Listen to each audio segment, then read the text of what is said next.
In the past week alone, $2.5 trillion have been wiped off the value of global stocks. That's why world leaders and policymakers have been scrambling over the weekend, trying to find a way out of the turmoil on the international markets caused by the debt crises in Europe and the United States. The very real fear is that the developed world could sink back into a recession from which it's barely emerged. France's President Sarkozy, who chairs the G7 G20 group of leading economies, spoke with British Prime Minister David Cameron on Saturday.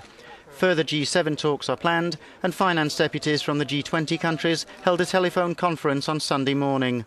Sources also report that the European Central Bank was due to hold a rare emergency meeting on Sunday. And on the other side of the Atlantic, the beleaguered President Obama is in no doubt of the serious problems facing his own country. We've got to make sure that Washington lives within its means, just like families do. In the long term, the health of our economy depends on it. But in the short term, our urgent mission has to be getting this economy growing faster and creating more jobs.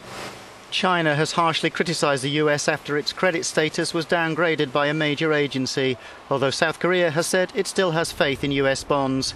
With exposure to US debt standing at around $300 billion, South Korea sees no alternative.